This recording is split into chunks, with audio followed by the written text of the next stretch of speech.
아시아 남자농구를 통틀어 가장 큰 대회인 2025 아시안컵이 오는 8월 5일부터 사우디아라비아 제다에서 개최됩니다.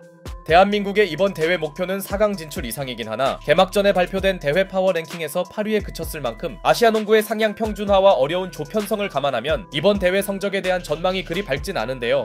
그래도 그동안과 비교해서 몇 가지 긍정적인 요소가 있으니 우선 드디어 이현중과 여준석이 한 코트에서 뭉친 것입니다. 무려 3년 만에 국가대표팀에 복귀한 여준석은 물론 서머리그 벤치보다는 국가대표 조기 합류를 선택한 이현중이 만나며 비록 귀화 선수와 일부 스타 플레이어들이 빠지긴 했으나 두 선수의 합류만으로도 상당히 기대를 모으는 중인데요. 그리고 농구협회에서 이례적으로 평가전을 4번이나 유치하면서 그 첫 번째 경기로 오늘 안양에서 한일전이 펼쳐졌습니다.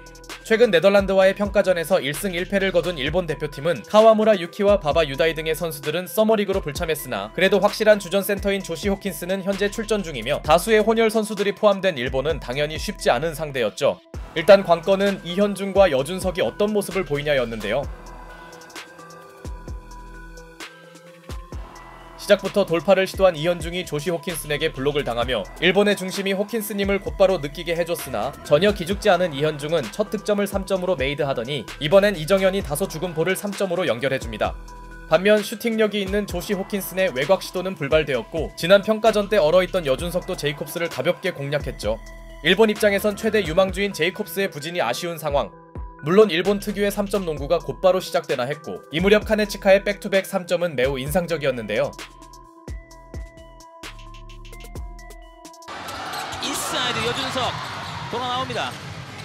이현중 캐치샷. 이현중! 네. 그래도 이현중의 슛감이 좋은 건 대한민국에게 매우 호재였고 홈팀 선수들의 슈팅 컨디션은 아직까지 좋아 보였습니다. 자, 정성호 링커 역할을 주고요. 페이크 모션 이후에 던지는 여준석. 여준석. 심지어 여준석마저 수비수를 달고 스텝백 3점을 터뜨리는데요. 오랜만에 콜든스테이트의 농구가 코트를 지배하는 가운데 어느새 대한민국은 한 쿼터에만 무려 6개의 3점을 쓸어 담습니다. 오히려 우리 입장에선 5점차 리드가 아쉬운 상황이었네요. 이 쿼터 또한 이현중의 미드레인지 점퍼로 시작한 대한민국은 유기상.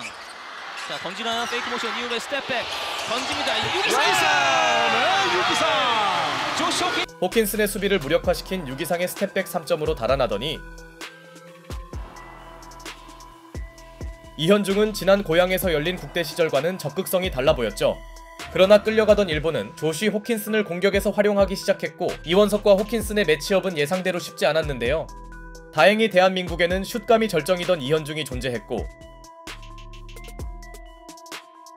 아직까지도 콜든스테이트스러운 양국 농구는 유효했는데요. 그럼에도 호킨슨이 분전한 일본은 점점 격차를 좁혀나갔고 호킨슨에게 너무 의존하는 그림은 일본이 원한 게 아니었으나 어쨌든 호킨슨 비중을 늘린 그들은 점점 추격해갑니다. 아쉽게도 여준석의 아이솔레이션 시도는 생산성이 떨어졌고 다급해진 대한민국은 양준석의 환상적인 투맨 게임을 내세웠으나 상대적으로 외곽 생산력이 떨어졌던 일본의 점퍼가 정상화되며 시종일관 끌려가던 원정팀은 기어이 스코어를 뒤집습니다. 그러자 잠시 야투 시도가 적었던 이현중이 엔드원을 얻어내었죠.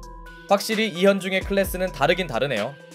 문제는 이현중에 비해 여준석의 공격 존재감이 밋밋한 점이었고 여준석의 계속된 공격 시도가 결과적으로 생산성이 없던 사이 깔끔한 인바운드 플레이를 수행한 일본은 전반전을 앞서갑니다.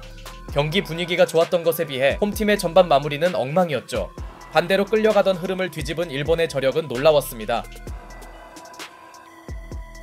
반대로 후반 출발이 중요한 대한민국은 유기상이 코너 3점에 이어 같은 자리에서 백투백 3점을 성공시키며 금방 역전해냈고 또 다른 혼혈 선수인 루카 테이브스가 김종규를 공략해봤으나 2개 석점 3쿼터 유기상 결과 호저. 연속 슛감이 절정이던 유기상이 3연속 3점을 터뜨려줍니다. 이현중이 벤치에 있었기에 유기상의 폭발은 큰 힘이 되었죠. 캐나다 혼혈인 테이브스가 연속 3점을 성공시키는데요. 안영준에게 유기상 원드리블 점퍼 석점 4개. 그런데 역대급 핫핸드를 과시하던 유기상의 외곽이 계속되더니 KBL 출신인 타이치의 3점으로 일본이 어느새 스코어를 뒤집자 아직까지 실망스럽던 여준석이 투지 넘치는 풋백 득점에 이어 후반을 벤치에서 출발한 이현중도 드라이빙 레이업을 올립니다. 여기에 들쭉날쭉했지만 여준석의 속공 마무리 스텝은 훌륭했고 여준석과의 미스매치를 공략하려던 하퍼의 돌파는 블록으로 끝났죠.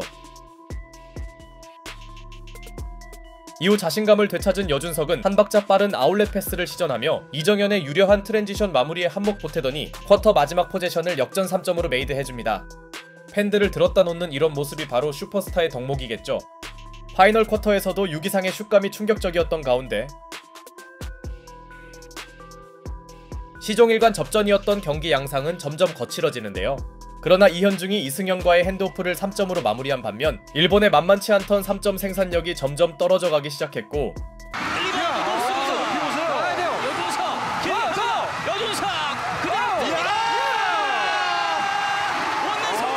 채공력을 제대로 선보인 여준석이 격차를 벌리는 속공을 완성합니다. 현재까지 대한민국의 4쿼터 출발이 대단히 좋은 상황. 반면 따라가야 하는 일본은 허무한 턴오버마저 추가했고 이승현의 헛슬 플레이가 이현중의 골밑 득점으로 연결되며 대한민국은 어느새 두 자릿수 우위폭을 만들어냅니다. 오늘 리바에서 열세였던 홈팀이 중요할 때 하나 해주네요. 여기서 무조건 좁혀야 하는 일본은 타임 직후 패턴도 무산시키더니 공격 존재감은 크게 없던 이승현마저 코너 3점을 성공시켰죠. 결국 답답했던 조시 호킨슨이 흐름을 끊는 득점을 기록했지만 따라가는 팀에게 절실한 연속 득점은 나오지 않습니다. 이후 이정현은 이승현과의 깔끔한 핸드오프를 추가하는데요. 그나마 호킨슨과 함께 슈팅이 약하다던 테이브스가 고군분투해줬지만 일본은 타임 직후 대한민국의 턴오버가 나오는 행운에도 불구하고 본인들도 실책을 범하며 모멘텀을 전혀 살리지 못합니다. 개인적으로 기대했던 제이콥스의 존재감은 매우 밋밋하네요. 승부를 걸어야 하는 일본은 이정현에게 하드 해지를 가동했으나 게스트 드리블 던집니다. 이정현입니다. 성공합니다. 믿을 수 없는 호감이 키지 않는 슛감이 제대로 올라온 이정현은 잠시 생긴 공간을 놓치지 않으며 작년 도쿄에서 보여준 퍼포먼스를 재현하고 있었죠. 파이널 쿼터에서 무너진 일본의 공격은 매우 단조로워졌고 호킨슨과 테이브스를 제외한 다른 쪽에서의 활약이 사라진 사이 여준석은 제이콥스의 강점이라던 수비를 가볍게 벗겨냅니다. 최고의 유망주이자 올림픽도 나갔던 선수가 여준석에게 밀리는 시점. 결국 4쿼터를 접수한 대한민국이 가비지 타임을 만들자 승부에 합의한 두 팀은 주전들을 빼며 경기를 마무리합니다. 이제 남은 건 관중들에게 볼거리를 제공하는 것이었고 여준석 자 뒤에 따라오는데요. 그대로 덩크슛!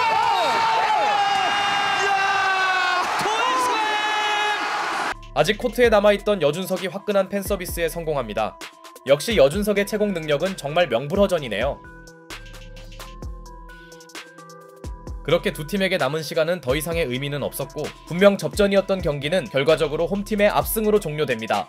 호주리그 우승팀 멤버인 이현중이 25득점을 기록하면서 대한민국 선수들 중 가장 남다른 클래스를 보여준 사이 후반전 3점 쇼를 펼친 6 이상의 쇼타임도 인상적이었지만 대한민국의 미래인 여준석의 플레이가 가장 관건이었는데요. 비록 전반만 해도 기복 있는 경기력에 허덕이긴 했으나 그래도 후반전에 여준석이 보여준 자신감은 기대한 모습이었고 여준석과 제이콥스의 매치업은 여준석의 절대 우위였죠. 물론 일본이 호킨슨을 제외하면 유망주 위주로 꾸렸다곤 하나 그렇다고 마냥 2군이라고 할 수 없는 수준이었던 걸 감안할 때 이현중과 여준석이 드디어 뭉친 대한민국의 농구는 훌륭했습니다. 무려 3년 넘게 걸렸던 기다림이 오늘 보상받는 느낌이네요.